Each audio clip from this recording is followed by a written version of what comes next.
You can bring that up when we get live, when we're live.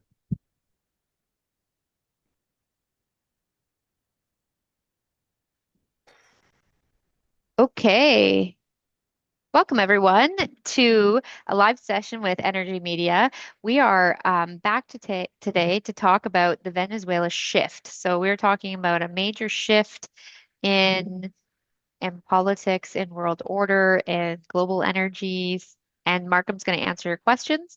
So I'm going to turn it over to you, folks. If you are enjoying these live sessions, please don't forget to hit the super thanks button. You can support our journalism that way. Send us a one-time payment of whatever you like. And you can also support us by liking and sharing our content and also joining us over on Substack. Now, Markham, you released a really great essay yesterday on Substack, and we're going to cover a bit of that content today. So over to you, Markham. I have to tell you, MC, this is regular viewers will understand that this is our Energy Media's 18th year. We Joanne and I started our first online news media business in Southeast Calgary in December 1st, 2008. And so we're in our 18th. We've been doing this a long time. And there have not been many stories that have been bigger than this and that have generated as many views and interest as this. I have to tell you, like on our YouTube channel alone yesterday, we got almost 200,000 views, which is crazy. Now I know, if we were an influencer and we were talking about, like if we were Kim Kardashian or Yeah. Paris Hilton or somebody, they would sneer at those kind of numbers. But for an independent news organization based in Western Canada, those are huge numbers. And what it speaks to is the fact that people are hungry for not only information about Venezuela and the American invasion of Venezuela, all the drama that's taken place in the last 5 days and a bit, but they're looking for a different framework within which to understand it. And I think that that's one of the things that we bring that's important is that we're not part of the two dominant frameworks, which is, oh, this is evil or oh, this is wonderful. And so we try to dig into the behind the scenes, into the motivating factors, what's really going on. I mean, I know Mhm.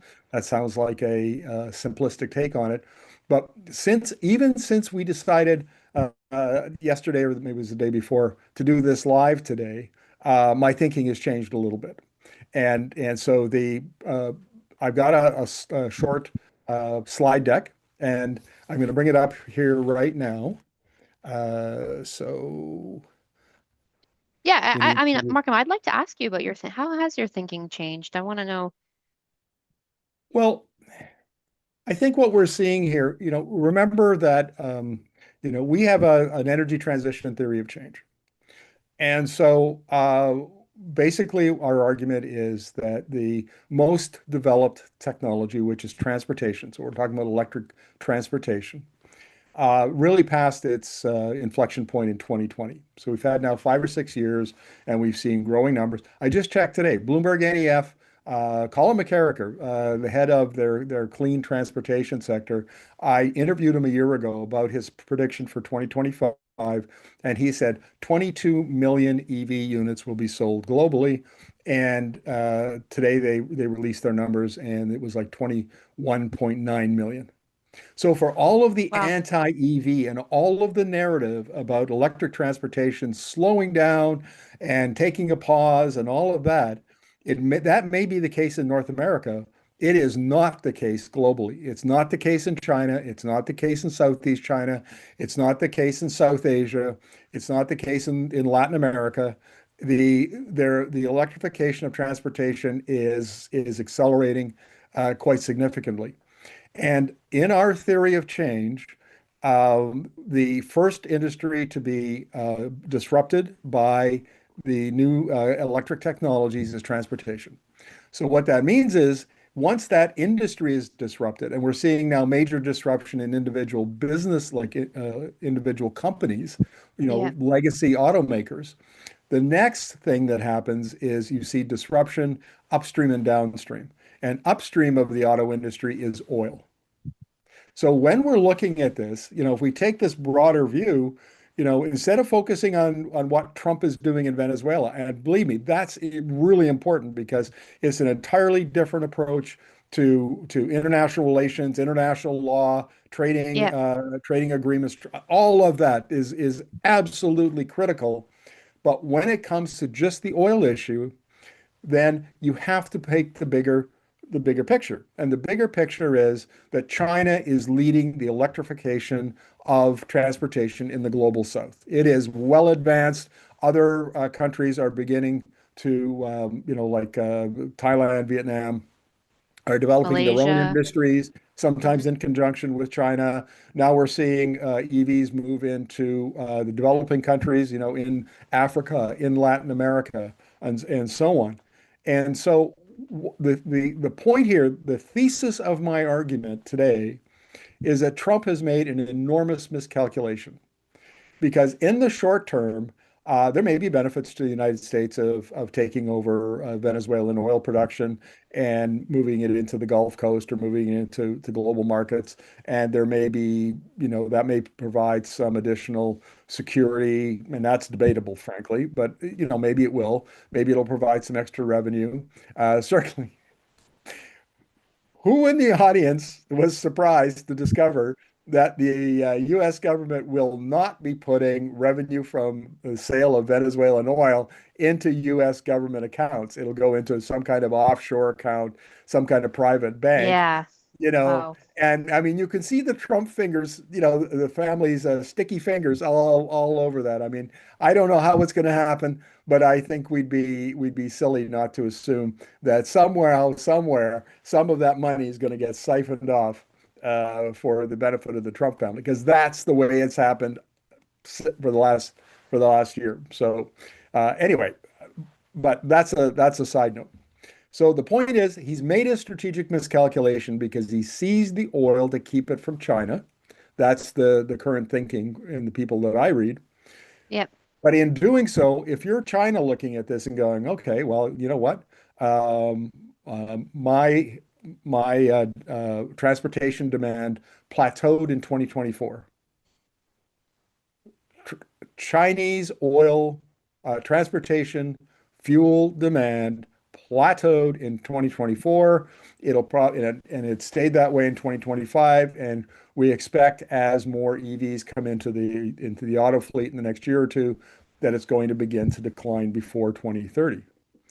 And Chinese oil demand writ large is only growing a little bit because of increasing demand from petrochemicals, because Right. they've built these great big refinery petrochemical complexes, and they can use a variety of inputs. And one of their inputs, the feedstocks that they can use, is heavy crude oil.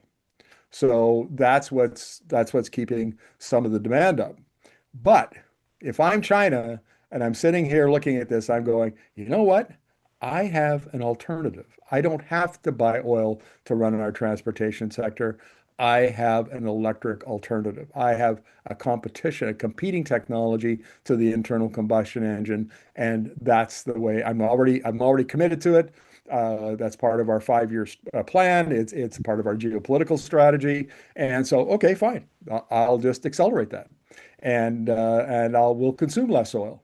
And Donald Trump can keep his 500,000 barrels a day that's produced in Venezuela. Don't care. But anyway, I have this PowerPoint. So let's maybe get into that before I talk through Before all. before we put that on, I actually just want to give a shout out to Courtney Parent. Thanks for joining us. And thanks for your kind comments. I also was just wondering, Markham, I read a lot of our comments and people have been reigniting the pipeline issue. How does what's happened in what Trump's doing now with Venezuelan oil and what he says he's going to do with it, how does that impact the need for another pipeline? So people are saying, should we build another pipeline now because he's doing this? So what do you think about that? Well, Danielle Smith Alberta Premier Danielle Smith said nothing over the weekend during the invasion of Venezuela. She came out Monday, maybe it was even Tuesday. But anyway, she had a comment. She said, "Oh, well, this is just proof that we needed to build more pipelines, pipelines, Yeah, pipelines, pipelines." Here's the problem, folks.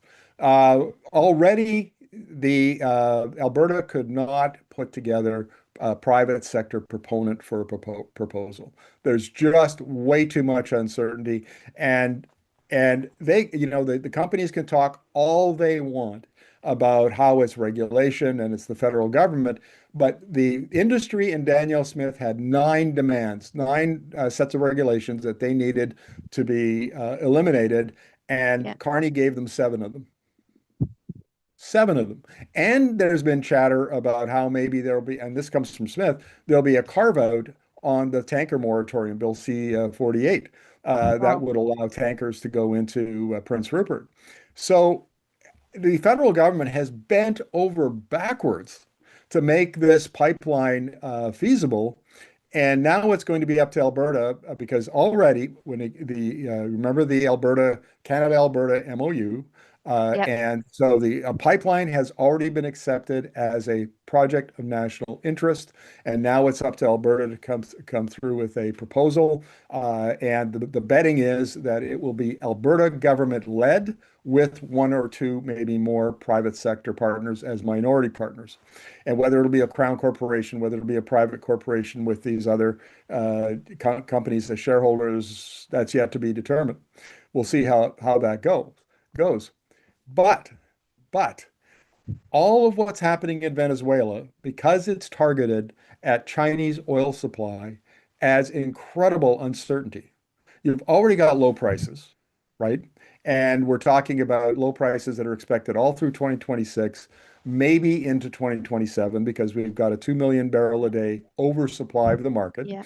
And the last time that happened was late 2014 when the Saudis turned open the taps to get back market share and drove the prices down into the basement. And that lasted two-ish years. So, we've got to assume that if this is not going to get resolved in a matter of months, all of that argues against anybody lining up to join the Alberta government's pipeline consortium. So I would suspect that we're not going to see much happen January, February, March. I can't remember whether the deadline is April 1st or July 1st. It was April 1st, and I thought it got extended to July 1st. Regardless, whichever deadline it is, prior to that, I think we're going to see some, public comments from the premier, from the prime minister, and they will say, look, things are too uncertain right now. We're going to delay the submission of the proposal until things settle down, and then it'll be later on. Now, I could be wrong because, Smith is still as gung-ho as she ever was, and Yeah. she might pound that square peg into a round hole just for political reasons. But I think the companies that she will have to bring on as partners will be a moderating force, and they'll say, just back off. Just it's, a little uncertain. Let's give it a few months. Let's see how things go. And how I think things will go is the subject of the PowerPoint. Right. Okay. Well, let's get into it. As you put that up, we've got Courtney here just agreeing with us. Of course, industry wants a subsidized project, privatize the profits and socialize the losses. So, And what do we see? What do we see already? Donald Trump was quoted, in the press conference on Saturday, and he famously said that, oh yeah, we're going to go in with all the big U.S. oil companies, and they'll spend billions there, be rebuilding the infrastructure and all of that. And then over Monday, Tuesday, Wednesday, the oil companies were going, well, yeah, okay, sure, but we need subsidies, we need billions of dollars of public money, we need security promises and commitments from the U.S. government. Here's a long list of things we need to basically entice us to go back to Venezuela. And one of the things that, and maybe let's just get into the PowerPoint here, yeah. because we'll get to the point I was going to make in just a moment. Okay, so if you look at this strategically, oil is the strategic driver here. And the goal is to exclude the Venezuelan oil from the Chinese market. And Venezuela was sending about 400,000 to 500,000 barrels a day to China, and a lot of that was going into the teapot refineries. So there's a fleet of about 40-ish smaller independent refineries, older refineries. About five or six of them can take heavy crude. They have cokers, and so that's where a lot of that supply was going. So Trump is now going to reassert control over the reserves. He's made it very clear Venezuelan oil is ours. And MC, did you see the 1 minute rant by Stephen Miller on Jake on CNN when he was being interviewed by Jake Tapper, where he Absolutely. he basically for so anybody hasn't seen that, you can find it in my Substack, sorry, my video from yesterday, where he basically says, we are the superpower in the Western Hemisphere. We will act like a superpower. We will do whatever the hell we want. And if we want this oil, we'll take this oil. And that's all there is to it. And furthermore, it is preposterous, ridiculous. I forget what he said, outlandish, whatever, that the idea that any countries within our sphere of influence would sell their resources to another country, to China, to one of our adversaries. So read China for that. And where is Prime Minister Carney headed off to next week? China. China. Yeah, and energy is on the agenda for discussion. And when he goes to Davos the week after that, energy is on the agenda. So we're in for a collision with the Americans at some point. I can't imagine, given how belligerent Miller is, and face it, for anybody who doesn't know Stephen Miller, I mean, the guy is the Rasputin of the Trump White House. I mean, Steve Bannon calls him the prime minister to Trump's president. He's the guy that gets stuff done, right? Trump is the figurehead, Trump is the politician, and Miller is the leads the strategy and leads the implementation of it behind the scenes. And and Miller he's a I don't know. I want to call him a wingnut, but I don't think that even does justification to it. He's a zealot, is what he is. And all you have to do is watch that clip to know exactly what I'm talking about. And So I've anyway, thrown that clip into the comments for people, so click on it there and excellent. you can save it for later. Um, yeah, I mean, Anthony here in the comments is pointing out a bit of what you're talking about in reaction to the Miller comments, saying, what there was huge fails in Syria and Iraq. What does it taking over mean? And what does this actually mean for the rest of us? So yeah, we're gonna get into those details, Anthony. So over to you, Markham. Well, I don't know what it means. I mean, that's Yeah, part of the problem is that all of this is very much in flux, and we can take some guesses.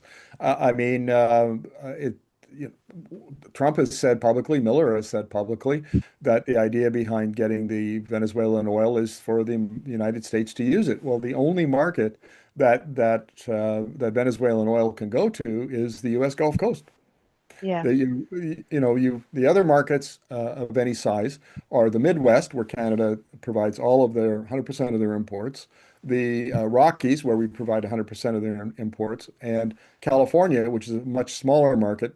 Yeah, I think it's only 200,000 or 300,000 barrels a day, and we provide some of that through TMX. And there's no heavy crude refining capacity worth talking about on the Northeast coast.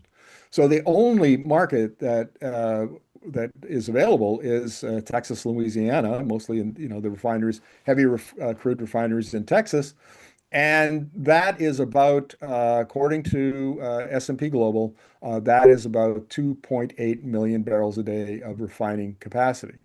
So could it absorb it? I suppose, probably it could.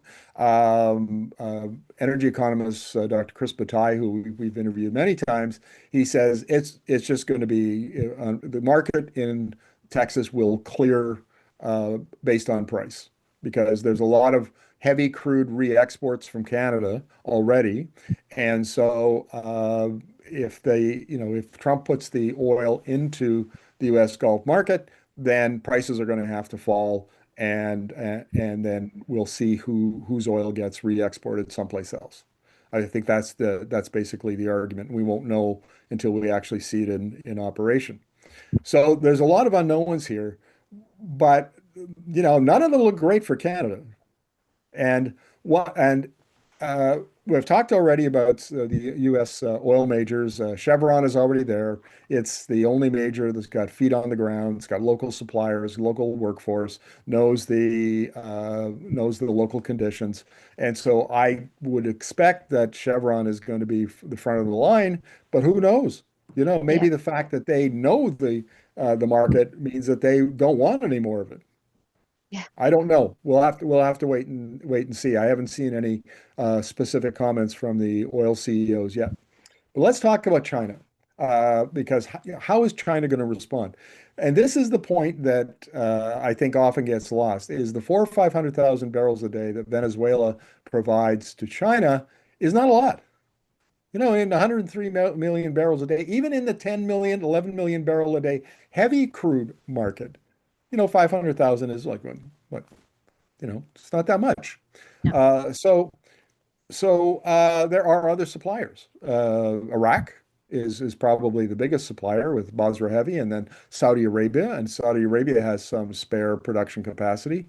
Russia would dearly love to sell more to the Chinese market of their heavier blends. Iran has heavy sour, and then even Canada. We've been selling 250,000 barrels a day through TMX for the last year and a half. And it's been well received. There's demand for it. But I will go back to my argument that I've made much earlier last year, which is that in my opinion, Canadian Alberta heavy crude in China is a marginal barrel, and that means that there really it's only profitable when you have higher prices, and at lower prices, it's not competitive. And the reason I say that is because on TMX right now, the cost of getting a barrel from Edmonton to China is between $16 and $18. For Iraq and Saudi Arabia, it's $2. They put it, Wow. they have a coast, they put it on one of those VLCC, those massive oil tankers, and it costs almost nothing to get it to the market, where we've got to put it in a 1,000-kilometer pipeline, and then we've got to put it in a smaller Aframax tanker, and then we've got a longer journey to the market. So it's about between 16 and $18. And I just don't see that we're going to be taking a lot of that uh, market that is vacated by Venezuela, the 400,000 or 500,000 barrels. We'll see, though. One of the things I've learned in doing this, because I am not an oil analyst, I'm not an oil expert, and there are plenty of people who are much smarter about this than I am. But one of the things that I've learned to anticipate is don't anticipate anything. It's all because the oil market will throw you lots of curves, and there are all kinds of ways that this could play out. So I think we have to, wait and see. But Hmm. so in the short term, in fact, this is interesting, MC. I think the Chinese are going to respond in much the same way as the Europeans responded to the Russian invasion of Ukraine in 2022, which is that you say, okay, fine, you're going to shut off 40% of our gas. In the short term, we're going to find other supplies. So that, they basically bid up the price of LNG and suck supply out of Asia. But over the next 5, 10 years, we're going to accelerate the electrification of our economy so that we don't need as much gas. We're going to substitute heat pumps for boilers Right. and furnaces, Hmm. that kind of thing. And it's been a bumpy road for Europe, but nevertheless, they're on that strategy, and they are slowly cutting out Russian gas. So what will China do? Well, essentially the same thing. In the short term, they're going to look for other suppliers. And then in the medium to long term, they're going to accelerate the redefinition of energy security. Now, this is a really important point, and we don't talk about it enough in Canada.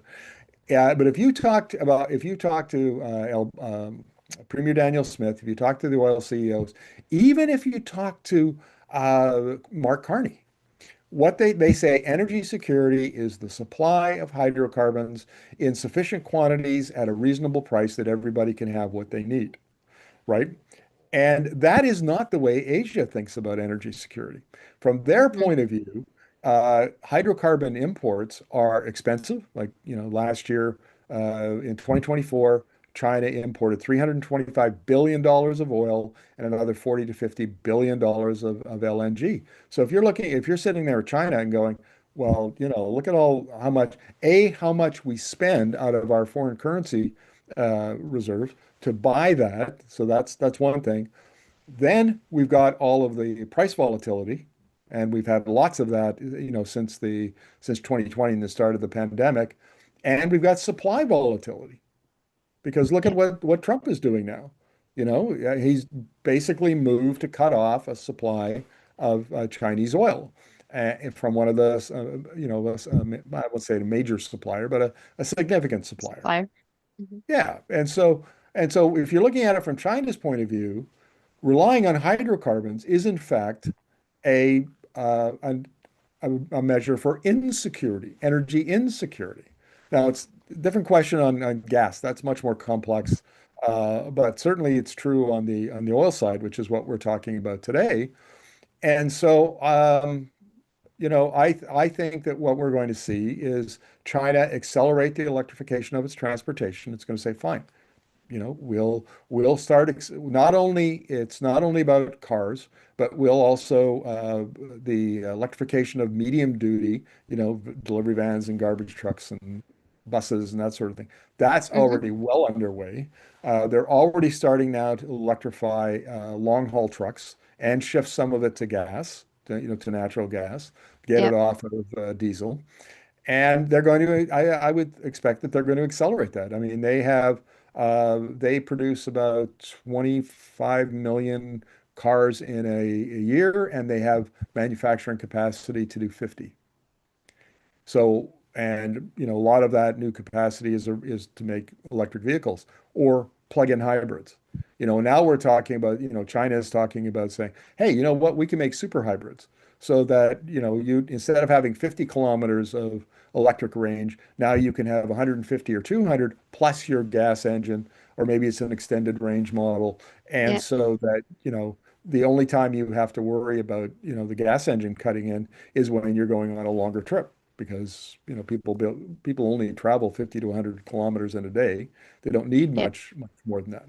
So there's all sorts of things that China can do to reduce its dependence on oil. And I should point out, and I didn't have time to throw in a chart from the IEA that shows this, but already the Chinese demand for oil in road transport is flatlined. It plateaued in 2024. It plateaued again. It remained plateaued in 2025, and we're expecting that it will begin to decline probably this year, maybe at the latest next year, and that will then offset the increase from petrochemicals. And by 2030, we're going to see a probably the beginning of a decline in the entire national oil demand. So that, if Trump thinks he's going to mess with China's oil supply, China has a response. Yeah. And we've said this many times, is that the big players in a particular industry where they has been a disruptive innovation, and we'll just use Blockbuster and Netflix because it's the most obvious one. So Blockbuster is the king of DVD rentals, and in 2004, 2006. Netflix goes to them and says, "Hey, you know what? You want to buy us for $50 million?" And Blockbuster looks at the business plan and says, "No, no, we don't want to do that. And we don't think you're a threat to us, and we don't think the infrastructure is going to be there to support streaming video." And by 2010, Blockbuster is bankrupted, and Netflix is now, a giant in the Giant. video business. Yeah. Uh-huh. And Clay Christensen, the Harvard business professor who is wrote about disruptive innovation, he said there was a long list of big, dominant, profitable companies who were disrupted and weren't able to respond to the disruption and failed. And Netflix is or a Blockbuster has just become the symbol of it, but there are plenty of it's a long list, Christensen says, of blockbuster-like companies. And I would argue that the oil industry globally, Trump specifically, even Prime Minister Carney, I would argue, have misjudged the severity and the nature of electric transportation as a disruptive innovation. So here we are chasing energy superpower status, conventional energy superpower status. Meanwhile, the very people that we want to sell to, which would be in Asia and Europe, are busy electrifying the industries that we would sell into. And somehow we have not cottoned on to that. So, and remember, 2025 was the big year when it became really obvious that China has targeted the global south for electric exports, infrastructure investment, and particularly electric transportation manufacturing plants. Brazil, uh, you know, New Vietnam, plants. Thailand, Yep. Hungary, Turkey. I mean, on and on and on. And we're going to see an acceleration of that. And again, I wish I had more time. I would have brought up I have a couple of great maps that show where China's investing and what it's investing in overseas or outside of China. And it's absolutely massive. We just completely underestimate what China is up to. So I think this is a strategic faux pas on the part of Trump, and I think we're not going to see it. It's not going to play out like next week, uh, where we're going to. Hang on a second. I'll just stop share. There we go. This isn't going to play out next week. We're not going to see China, nothing is going to happen in the short term. So for the rest of this year, I think what we'll see is we'll see the beginning of the acceleration of electrification, and the impact will probably show up in 2027. That doesn't bode well for Canada because we're depending on Asia for oil exports to redirect away from the U.S. And the U.S. is looking at taking away some of our market share in the Gulf Coast, and maybe more of that if they get to expand Venezuela. So we're Yep. kind of caught between two pincers. On the one jaw of the pincer is the electrification of transportation in Asia, where we hope to get new markets, and the other jaw of the pincer is Trump and his decision to take over Venezuelan oil and redirect it into U.S. markets where we are the dominant supplier. And how that will play out, I think that's how we frame the issue going into the 2026. Yeah, I mean, it's interesting to think about these timelines. What's going to be the immediate impact? What's going to be the medium impact? And then what's the long-term impact? We've got experts. I know I've been listening to BBC and Al Jazeera, and we've got experts saying it could be 7 years to actually feel this impact that's going to happen. And others like Trump himself saying it would be 18 months he could have everything up and running with the investment. So that's also part of what we're trying to analyze and understand here. Donald Trump and Danielle Smith share a characteristic, and that is they're long on talk and short on delivery. And Yes. and that was true of Jason Kenney. I remember one time interviewing a Professor Lorian Hardcastle from the University of Calgary Faculty of Law, and she said it's hard to fathom how incompetent the Kenney government was. They can't draft health orders in a timely fashion, full of spelling mistakes and contradictions. And so, I mean, she said it's mind-boggling that these people are managing a deadly pandemic and they really can't manage a lemonade stand. Well, as bad as Jason Kenney was, Danielle Smith is even worse. I mean, what she's done to the public health system and what she's done to the education system and what she's done to Yes. much of the machinery of government, we've argued here that's deliberate. Grist for another conversation. But my point here is that what has Donald Trump ever done in the past year where he did it well? where he put in place, I mean, we're seeing on our social media feeds today, video from Minneapolis where an ICE officer shot a woman in the head while she was driving her van, and accusations of murder. And I mean, it's a gong show south of the border in terms of what's going on. Tariffs that are their tariff policy, strategy and policy is just a disaster. Their immigration policy is a disaster. It's one thing after another. Yeah.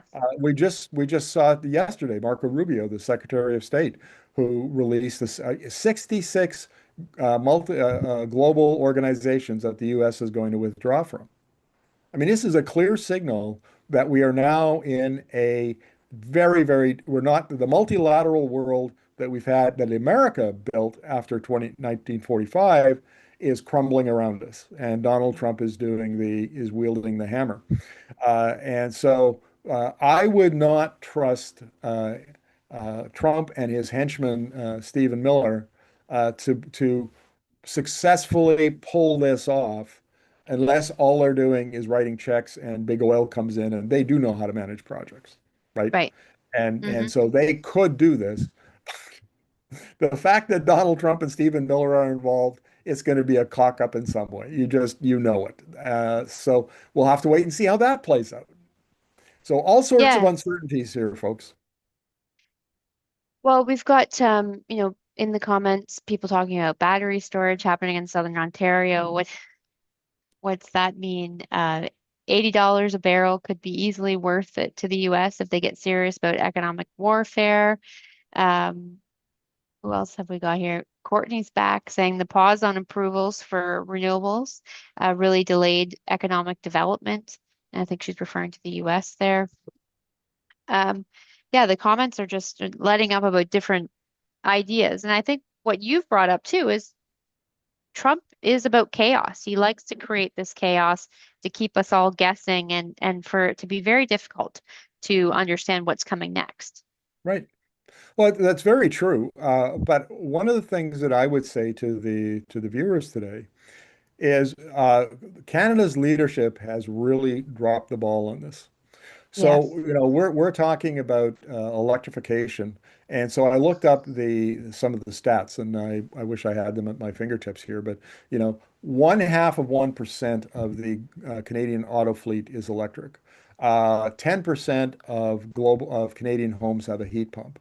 Uh, a very small percentage have solar panels, and on and on and on. I mean, we are still a hydrocarbon, not coal, not fossil fuels, hydrocarbon, oil and gas based economy, and we're making very, very little effort to change that.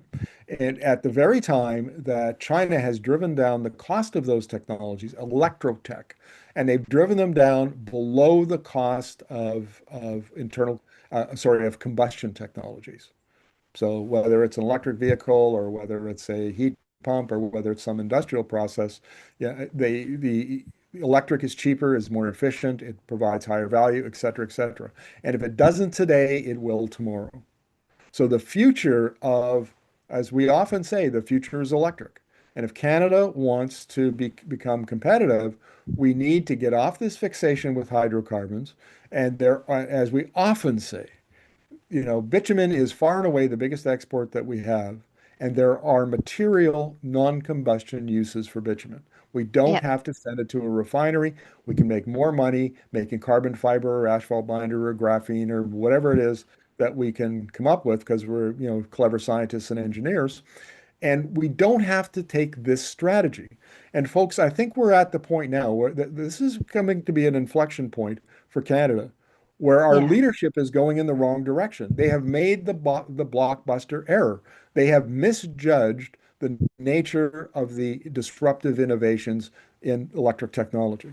And we're seeing the early stages of it. So if you don't know what you're looking for, you're not going to see it. All you're going to see is the dominant incumbent kind of technologies and the Hmm. hydrocarbons. But if you know what you're looking for, and we've described it for years now here at Energy Media, we do know what we're looking for, and you can see that the world is going electric outside of North America.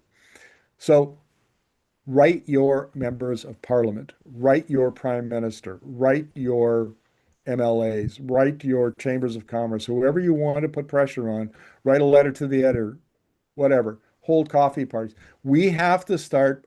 It's very clear that our leaders are letting us down. And so as Ralph Klein said very famously, politicians don't lead, they find a parade and they get out of it, in front of it.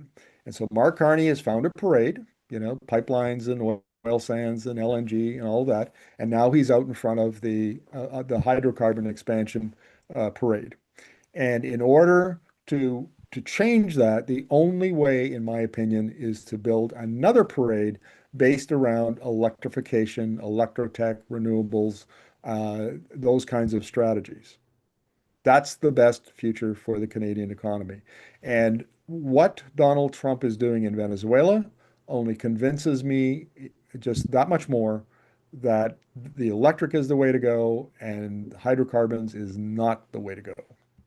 We need stability, which electricity could provide for us. We need to be competitive. Yes. We need to be able to export. We need to add value to our resources, and we need to do it in a way that is high efficiency, low cost, and high value, and the lowest risk that we can get away with. That's what we need. And hydrocarbons, I think, are demonstrating over and over again that they are high risk, high cost, low value, and very, very, they're risky. So anyway, looks like we're about 40 minutes in. Shall we wrap up? Yeah, well, we don't have any more comments really in the coming in. I want to thank everyone for joining us, and I want to remind people if you can support our work, please like the channel, share our content through your networks, and join us next Indeed. week on Tuesday. We'll probably be having another live. If there's more breaking news, we'll be coming out with it as soon as we can to you folks. And in the meantime, have a lovely afternoon, and we'll see you next time. Bye, everyone. Indeed. Bye-bye.